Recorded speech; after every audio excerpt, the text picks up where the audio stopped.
la oportunidad de adorar tu nombre. Gracias, Señor, porque tú haces posible esta reunión. Queremos bendecir tu nombre y exaltarte, Señor. Háblanos esta noche, porque a eso hemos venido. Añade a tu iglesia, Señor, lo que has predestinado para salvación y vida eterna, de los que están en este lugar, como de los que a través de la radio, a través de las redes sociales, escuchan este mensaje.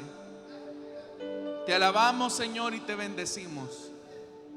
En Cristo Jesús, Señor nuestro. Amén y amén. La iglesia que alaba y bendice el nombre de Dios, da un fuerte gloria a Dios. Déselo fuerte, hermano. Amén. Vamos a ponernos en pie, hermanos, y vamos a abrir la Biblia en la carta de Judas. Es el libro del Nuevo Testamento que estamos estudiando los días martes. Carta de Judas. Y vamos a leer a partir del versículo 17 en adelante. Si lo tienen, dicen amén. Dice la palabra del Señor en Judas, versículo 17: ustedes, queridos hermanos, recuerden el mensaje anunciado anteriormente por los apóstoles de nuestro Señor Jesucristo. Ellos les decían: en los últimos tiempos habrá burladores que vivirán según sus propias pasiones impías. Estos son los que causan divisiones y se dejan llevar por sus propios instintos, pues no tienen el Espíritu. Amén. Hasta ahí dejamos la lectura, hermanos. Tengan la bondad de sentarse, por favor, esta noche. Hermanos, si usted ha venido a estos estudios de la carta de Judas, habrá notado ya que una buena parte de esta carta, el escritor lo ha dedicado a describir la conducta de los falsos maestros. Pero en estos versículos que ahora hemos leído, el escritor de Judas enfoca su atención en sus destinatarios, con la expresión que inicia en el versículo 17, que dice: ustedes, queridos hermanos. Es decir, que lo que habíamos visto anteriormente tiene que ver con una descripción acerca del comportamiento y la naturaleza de los falsos maestros, de los apóstatas, de estas personas que, como ya Judas ha mencionado, cambian en libertinaje la gracia de nuestro Dios y niegan el señorío soberano de nuestro Señor Jesucristo. También hemos mencionado que la forma tan elegante como Judas los ha descrito, utilizando algunos recursos de la naturaleza, nos habla en realidad de lo que son en esencia estos falsos maestros. Básicamente, el señalamiento que Judas ha hecho de estos falsos maestros estriba en tres cosas fundamentales. Número uno, contaminan su cuerpo, es decir, que se dedican a la inmoralidad sexual. Número dos, maldicen a los ángeles o blasfeman contra los ángeles. Y número tres, son personas que les gusta no sujetarse a la autoridad, o dicho de otra forma, son personas que contradicen a la autoridad. Esas básicamente son las tres enseñanzas de los falsos maestros. Frente a esta descripción, el escritor de Judas ha mencionado que el Señor viene a hacer un juicio escrupuloso acerca de cada uno de estos falsos maestros. Es tan minucioso el juicio que el Señor hará de estos falsos maestros que no solamente el Señor va a juzgar sus obras impías, sino que incluso el Señor va a juzgar sus palabras. Entonces, siendo que este es el marco que Judas ha hecho acerca de los falsos maestros o los apóstatas, como ya le mencioné, ahora se vuelve a dirigir a la iglesia y lo hace, hermanos, en un término bastante cariñoso, muy cordial. Y por eso es que el versículo 17 dice: ustedes, queridos hermanos. Vea la elegancia con la que el escritor se está refiriendo a sus oyentes. La Reina Valera dice: amados hermanos. Pero esa expresión, queridos hermanos, aparece por segunda vez ya en esta carta de Judas. La primera vez la encontramos en el versículo 3. Ahora la encontramos por segunda vez en el versículo 17. Y como lo vamos a ver la próxima semana, va a volver a aparecer en el versículo 20. Entonces, Judas está señalando que el mensaje que les ha escrito va destinado hacia aquellos que son amados por Dios y hacia aquellos que son amados por Judas. Acá, hermanos, es importante mencionar cómo el amor de Dios, el amor entre los creyentes, solo se puede manifestar sobre la base de la verdad. Es decir, el auténtico amor solo es posible cuando éste se fundamenta en la verdad. Si no hay verdad de por medio, ese no es un verdadero amor. Y acá, hermanos, es donde uno tiene que tener mucho cuidado, porque uno de los conceptos más distorsionados en la iglesia es precisamente el concepto del amor. Muchos cristianos tienen la idea de que amar tiene que ver con tolerar todo. Es decir, para ellos el amor es capaz de sobreponerse al engaño, a la mentira, de tolerar, de ser permisivos. Entonces, esa visión distorsionada que se tiene del amor es la visión de tolerancia que ahora defiende el mundo.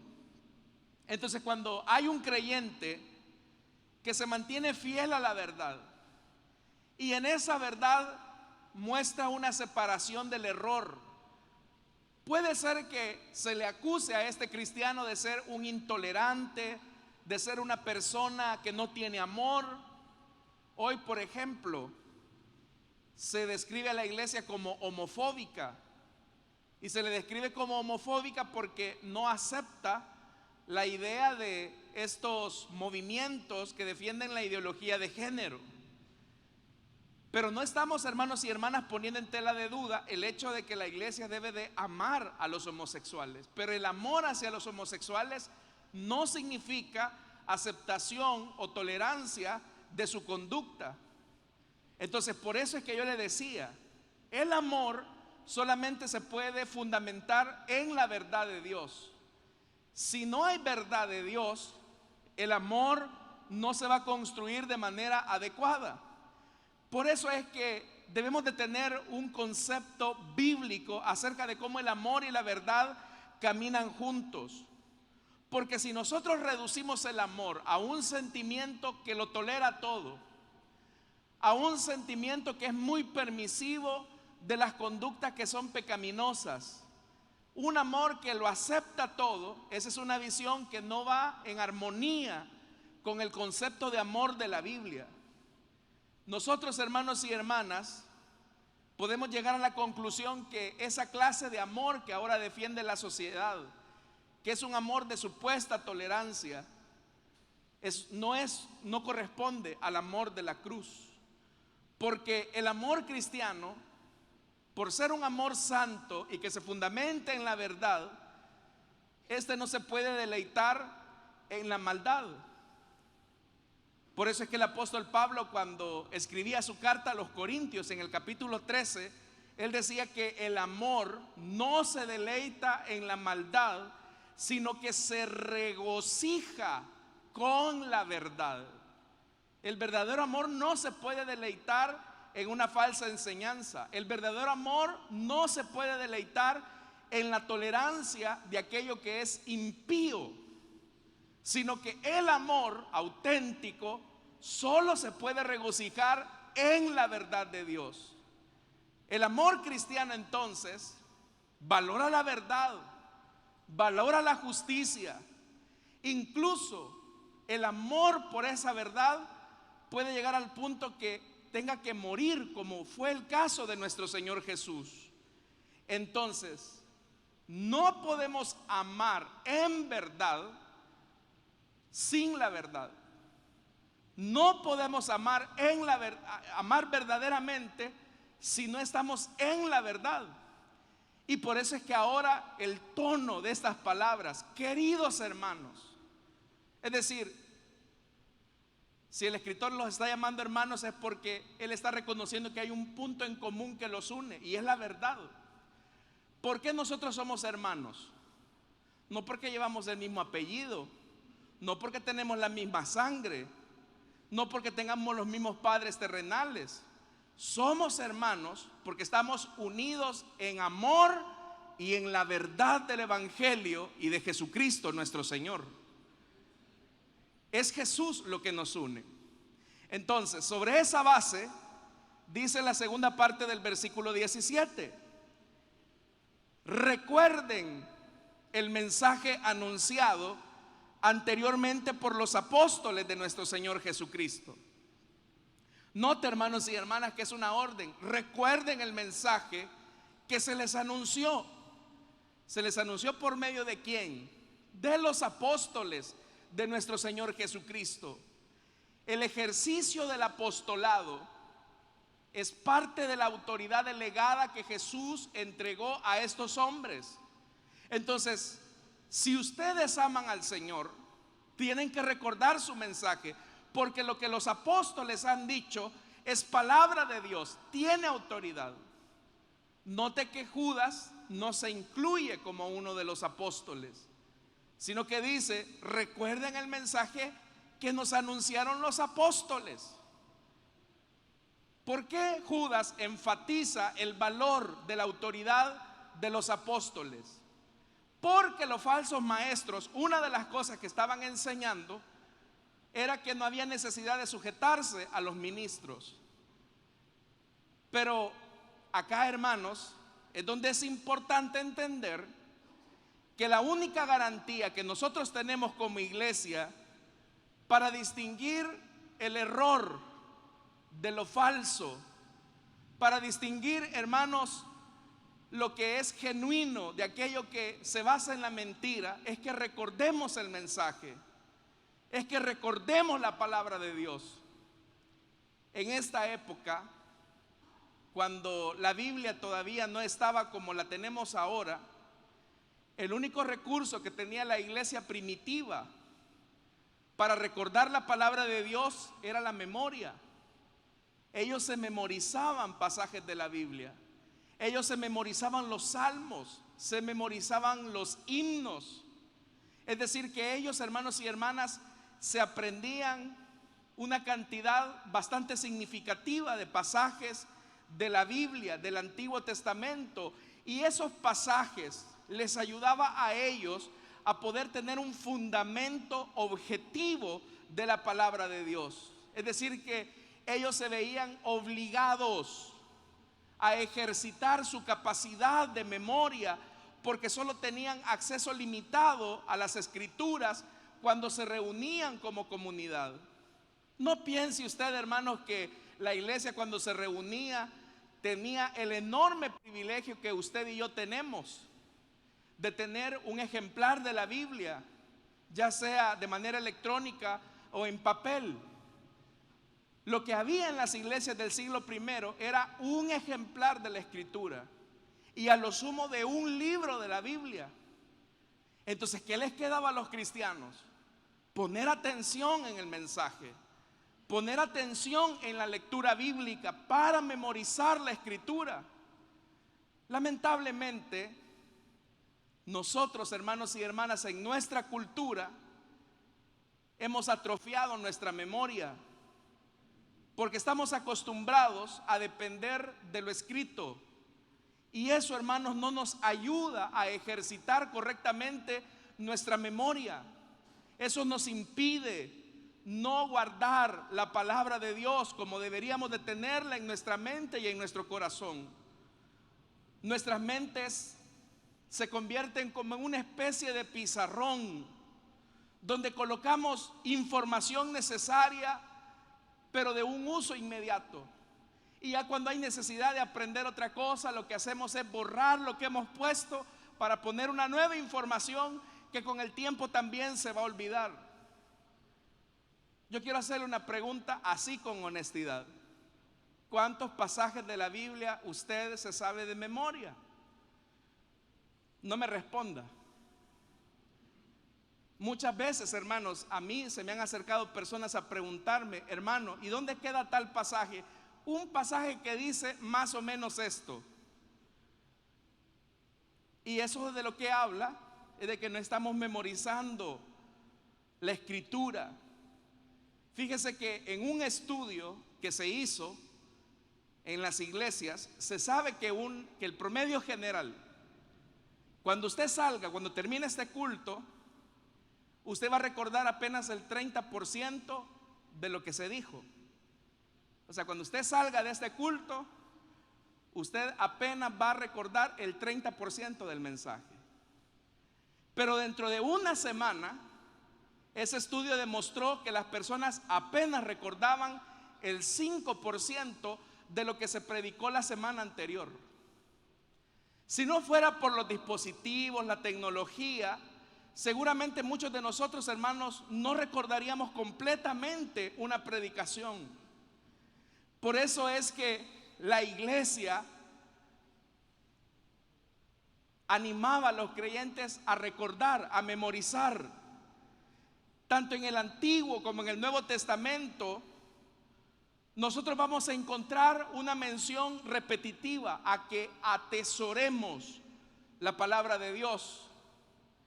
El salmista, de hecho, al expresar esta virtud de recordar la palabra de Dios, él decía: en mi corazón he guardado tus palabras para no pecar. ¿Qué era lo que iba a refrenar la conducta pecaminosa del salmista? Que guardara la palabra de Dios. El Señor Jesús, incluso cuando escribe a las iglesias de Tiatira y a la iglesia de Filadelfia, Él les dice que retengan lo que han recibido hasta el día de su venida. Yo le pregunto, ¿qué pasaría si por alguna razón, hermanos, usted y yo naufragáramos en alta mar y llegáramos a una isla perdida? Y ahí no hay tecnología, no hay libros, no hay nada. Entonces usted y yo nos miramos al rostro y decimos: hermano, tenemos que edificarnos en la palabra de Dios. Comencemos a escribir la Biblia de lo que recordamos.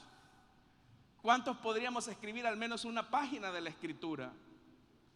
Seguramente nosotros no hallaríamos quizás ni el comienzo ni el fin. Por eso es que ahora Judas les está diciendo: queridos hermanos, ustedes que están unidos a la verdad de Dios, a nosotros que nos une el amor de Cristo, tenemos que recordar las enseñanzas y el mensaje predicado por los apóstoles. Incluso, hermanos, cuando el apóstol Pedro escribe su carta, su segunda carta, él decía lo siguiente: por eso siempre, decía Pedro, les recordaré estas cosas, por más que las sepan y estén enraizados en la verdad que ahora tienen. Además, considero que tengo la obligación de refrescarles la memoria mientras viva en esta habitación pasajera que es mi cuerpo. Y Pedro dice: yo sé que dentro de poco tendré que abandonarlo según me lo ha manifestado el Señor, pero aún, dice Pedro, me voy a esforzar con empeño para que aún después de mi partida ustedes recuerden todo el tiempo lo que les he enseñado. Aun cuando yo ya no esté con ustedes, mi cuerpo les seguirá recordando a ustedes la responsabilidad que cada uno tiene de su crecimiento con Dios. El crecimiento y la madurez espiritual solamente se alcanza cuando guardamos la palabra de Dios en el corazón y en la mente. ¿Dicen amén a eso, hermanos? Haga un ejercicio al salir de este culto. Pregúntele con quien vaya de regreso a su casa, ¿de qué se habló en el mensaje?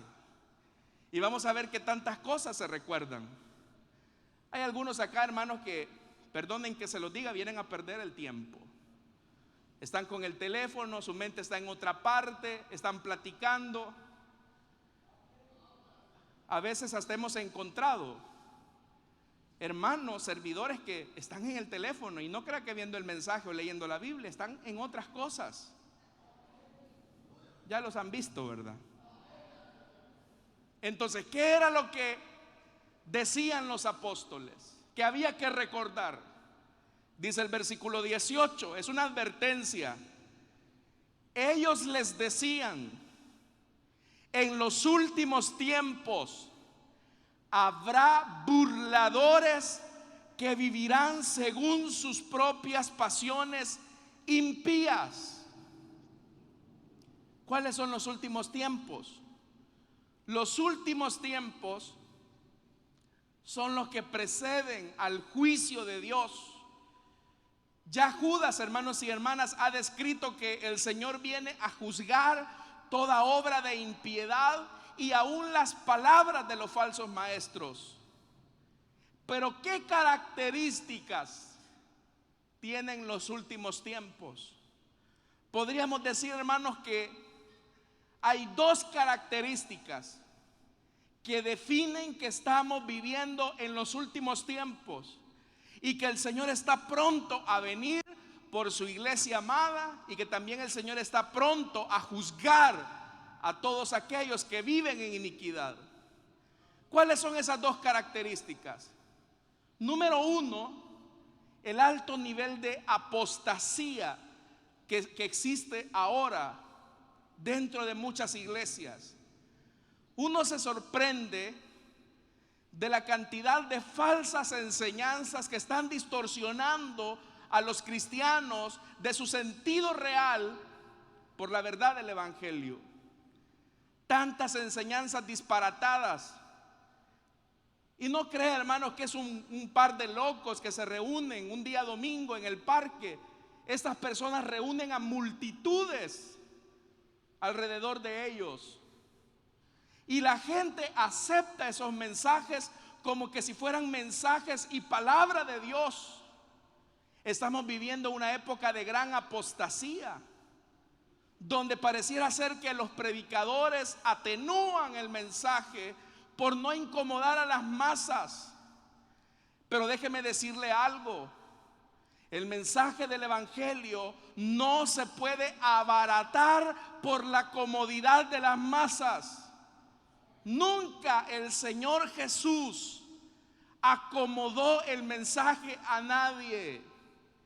En una ocasión los discípulos le dijeron: Señor, hoy el mensaje estuvo serio y la gente ya no se quiere reunir con nosotros. ¿Qué hizo Jesús? Se puso a llorar y dijo: qué barbaridad, me está bajando la membresía, voy a adecuar el mensaje. No, Jesús les dijo algo a ellos: muchachos, si ustedes también se quieren ir, ahí está la puerta de salida. Pero el mensaje cristiano no se puede acomodar al pecado y al error de los seres humanos. El mensaje cristiano siempre ilumina con la verdad potente de Dios, hermanos y hermanas. Y ese es el compromiso. Entonces, una gran característica que tenemos, que estamos viviendo en los últimos tiempos, es el gran nivel de apostasía. Pero lo segundo que caracteriza estos últimos tiempos es que hay un alto nivel de impiedad. La semana pasada definíamos que impíos no son solamente aquellos que blasfeman el nombre de Dios desde un burdel. Impíos no solamente son aquellos que se reúnen en una discoteca a bailar con sus amigos. Mucho menos impíos son aquellos que tienen una forma de vestirse. Impíos son aquellos que están dentro de la iglesia, tienen apariencia de piedad y son murmuradores, criticones, refunfuñadores y que causan división, como ya lo vamos a ver. Esos tienen una vida de impiedad. Pero dice más, dice que en estos últimos tiempos habrá burladores. Esa palabra burlador no significa o no se refiere a una persona que hace mofa del evangelio. No es alguien que dice, eso del evangelio es una locura, los pastores son unos robadiezmos, la iglesia es una cuna de borregos. Ellos son burladores, pero no es a ellos a los que se está refiriendo el escritor de Judas. Burladores son aquellas personas que no toman en serio la palabra de Dios, que no toman en serio la exigencia del evangelio. Nosotros ya leímos en el versículo 12 que estos falsos maestros, dice que sin ningún respeto convierten en parrandas las fiestas de amor fraternal que los creyentes tenían. Tal vez usted habrá escuchado esta frase: mi hija fue burlada. Cuando un padre de familia dice, pues aquí vino el muchacho hasta pedir permiso por ella, dijo que se iba a casar con ella, que la iba a amar, que hasta ya tenía la fecha de bodas, y solamente le hizo el daño y se fue. Y ahí la gente dice, quedó burlada. Recuerdo en una ocasión a uno de esos pícaros que precisamente, hermano, llegó con toda seriedad, con toda formalidad a pedirle permiso a los papás para poder andar con su hija, con la hija de los hermanos. Y los hermanos, al ver que todas las cosas eran, pues bueno, el muchacho ha venido a dar la cara, es que así se deben de hacer las cosas. Aprovecho ahí el comercial a los solteros. ¿Qué es eso que va a andar de novio así como asolapado debajo de ahí en lo oscuro, verdad? No, pues hay que ir a pedir permiso. Y como dijo alguien, cuando llegue a la casa de los suegros, toque el timbre con la nariz. Es decir, no llegue con las manos vacías, ¿verdad? El que entendió, entendió, y si no, ahí después le explican a la salida. Ahí les dan el consejo a los suegros y a los futuros yernos. Pero el hecho es que este muchacho llegó con esa formalidad. Pero con el tiempo, hermanos, la hermana comenzó a expresar las insinuaciones reales, las intenciones reales del muchacho, que era simplemente acostarse con ella. Es decir, solamente la quería burlar. Entonces, a ellos es a los que Judas se refiere como burladores. Gente que usted le ve una gran seriedad, gente que usted le ve una gran piedad, pero son lobos disfrazados de oveja. Es gente que simplemente se ha disfrazado con una apariencia de piedad para sacarle provecho a la persona. Ellos son los burladores. Entonces vivimos una época donde uno, hermanos y hermanas, se queda sorprendido porque hay gente que burla a la iglesia, que burla a la autoridad, pero a Dios jamás lo van a burlar. Él conoce los corazones. Entonces, como son gente burladora, dice el versículo 19, estos son los que causan divisiones. ¿Por qué causan divisiones? Por algo que no leímos en el versículo 18, porque dice que viven bajo sus propias pasiones impías. Es decir, es gente impulsiva, es gente que sabe disimular sus verdaderas intenciones, pero que en el menor descuido de la iglesia se aprovechan para dividir a las congregaciones. Entonces por eso es que dice, estos son los que causan divisiones. ¿Cómo dividen a las iglesias? Dividen a las iglesias con sus palabras sutiles en cuanto a la enseñanza. Ellos tenían enseñanzas muy sutiles. Hey, hermano, ¿ya te diste cuenta que tú tienes el poder de maldecir a los ángeles? Ven, te voy a enseñar esta nueva revelación que Dios me ha dado. ¿Cómo maldecir a los ángeles? Esa era una de sus enseñanzas. Pero después de esa falsa enseñanza de maldecir a los ángeles, ahora te voy a enseñar otra revelación. Y es que vas a conocer la verdad, pero tú y yo tenemos que tener un momento de éxtasis espiritual con nuestros cuerpos. Y tal vez, hermanos y hermanas, a usted le puede parecer como una ridiculez lo que estoy diciendo, pero en una ocasión un mal llamado pastor le decía a algunas de las muchachas de su congregación que una de las formas que él tenía para liberarlas de la opresión del diablo era acostarse con ellas. Pero había gente que les creía. Yo recuerdo, en este momento se me viene a la memoria una señora, no le puedo llamar hermana, que platicando con ella me decía: ay, hermano, yo me siento muy feliz porque El Salvador va a ser sede de la visita de este gran apóstol que por cierto está purgando prisión en Estados Unidos en este momento, de una secta muy numerosa. Y mi hija ha sido seleccionada como una de las doncellas que va a recibir la revelación del apóstol. Y hoy se sabe por investigaciones que este fraudulento ministro lo que hacía era abusar sexualmente de las muchachas que iban ahí. Por eso es que la Biblia dice, hermanos y hermanas, que los falsos maestros se dejan llevar por sus instintos, se dejan llevar por sus propios instintos y son muy sutiles.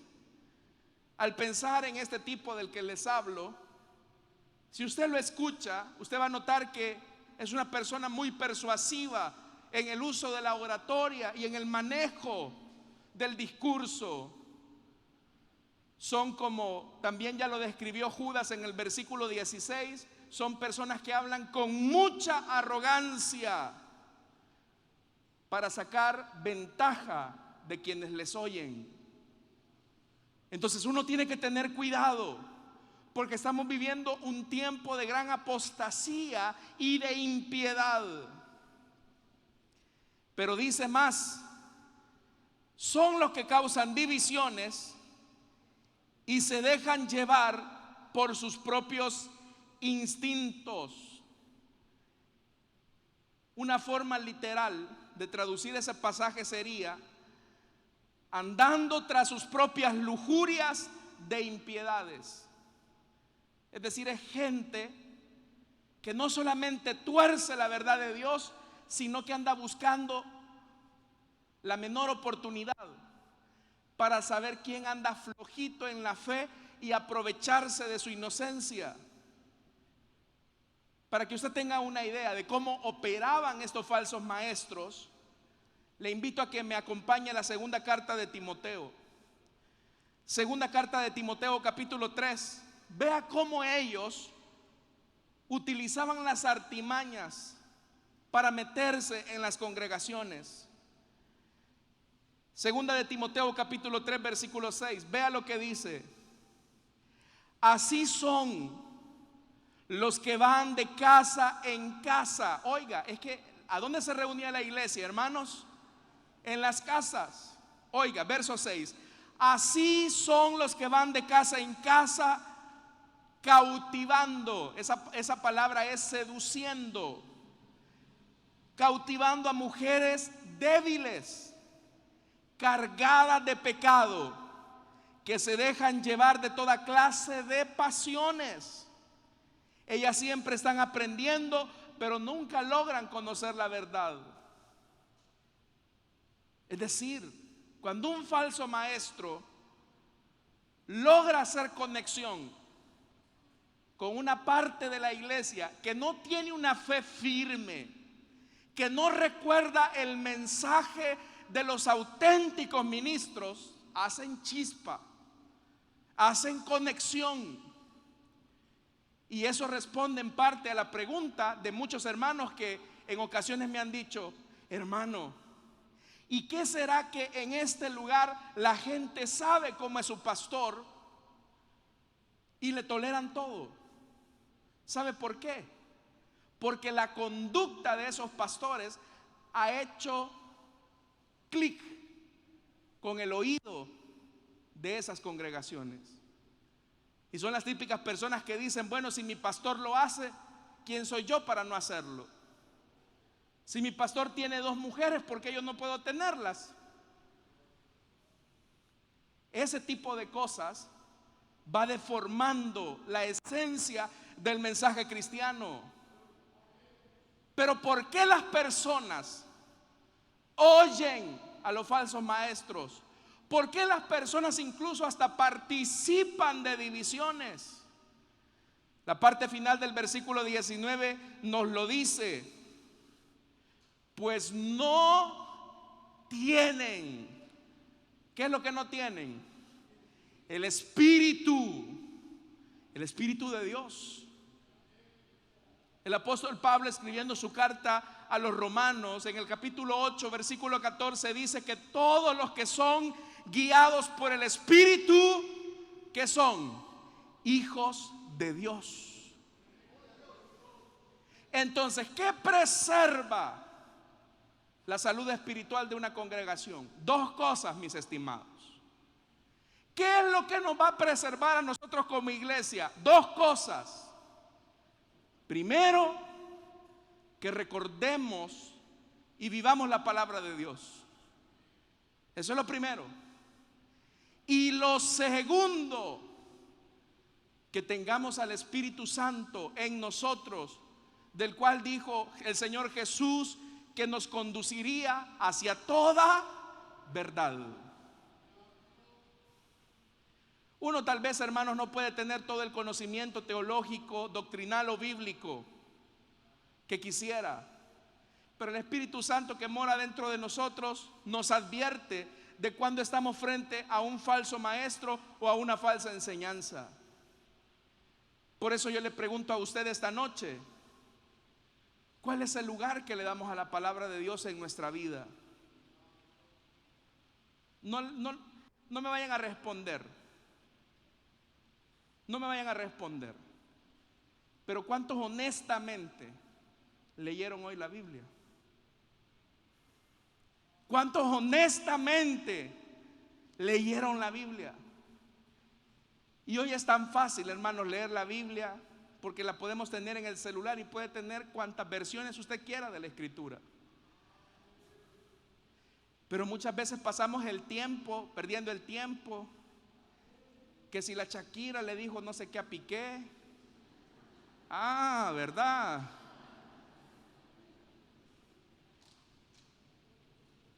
Ese tipo de tonterías. Y hermano, y esa gente de usted ni se acuerdan ni sabe que existe y no le interesa. Pero al Dios de la Biblia, el que tiene cuidado hasta del número de sus cabellos, muchas veces lo ignoramos. No leemos su palabra y menos tenemos una comunión con el Espíritu. Por eso es que la gente ahí anda toda la vida: hoy no siento de ir a la iglesia, hoy no siento de orar, hoy no siento de leer. Está siendo guiado por la carne. Pero los que son guiados por el Espíritu de Dios, estos son hijos de Dios, dice la palabra. Amén, hermanos. Así que tenga cuidado a quien le presta sus oídos. Tenga mucho cuidado, porque estamos viviendo los últimos tiempos. Cada vez que un minuto pasa, nos estamos acercando al encuentro con nuestro bendito Salvador. Yo no sé si usted se alegra por eso. El Señor sabe quién es su pueblo y quién no, acá esta noche. Pero si alguien no se siente seguro de su salvación, esta es la noche para encontrarnos con nuestro amado Salvador. Vamos a orar, hermanos, vamos a cerrar nuestros ojos.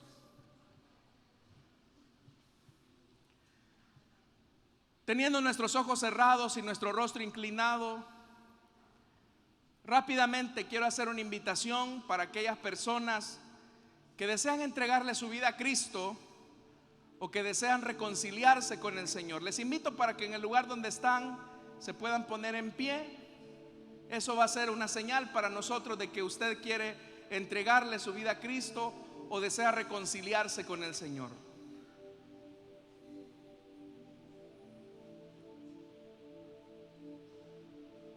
Si usted desea entregarle su vida a Cristo o desea reconciliarse con el Señor, póngase en pie, vamos a orar por usted. Vivimos un tiempo de gran apostasía, de mucha impiedad. Y lo único que puede garantizar nuestra salud espiritual es lo que dice el escritor: que recordemos la palabra, la enseñanza aprendida, y que seamos llenos del Espíritu. Y eso solo es posible cuando confesamos nuestros pecados a Dios y le rendimos a Él nuestra vida, nuestra voluntad. ¿Habrá alguien esta noche que desea entregarle su vida a Cristo o que desea reconciliarse? Póngase en pie, vamos a orar por usted.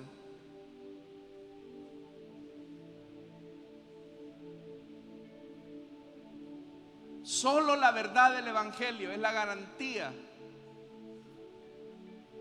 de la salvación. ¿Hay alguien esta noche que quiere entregarle su vida a Cristo o que desea reconciliarse?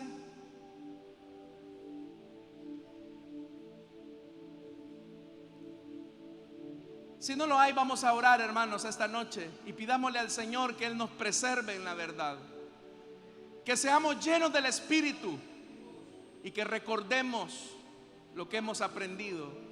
Padre que estás en los cielos, gracias te damos, Señor, por tu palabra, porque siempre nos advierte que vivimos tiempos peligrosos, personas que solamente buscan ensuciar la causa del Evangelio, que buscan, Señor amado, ser de tropiezo para los incautos. Presérvanos a todos del error. Presérvanos, Señor, de torcer tu palabra, para que vivamos en integridad delante de ti. Yo, Señor, reprendo todo espíritu de mentira que ha secuestrado los oídos y el entendimiento de tu pueblo. Señor amado, reprendemos toda obra del diablo que seduce los corazones al error, y ayúdanos a volvernos a la obediencia sincera de tu palabra. Es nuestra petición. Oramos, Señor, por nuestras ofrendas y nuestros diezmos. No te damos de lo que nos sobra, no te damos por compromiso, sino que te damos, Señor, porque tú has sido fiel con nosotros. Y nosotros te agradecemos porque has provisto el pan en nuestra mesa, porque has puesto, Señor amado, el sustento y nos has cubierto de muchas bendiciones. Por eso te damos, Señor. Bendice a tu pueblo en Cristo Jesús. Amén y amén. Pueden pasar nuestros hermanos y cantamos al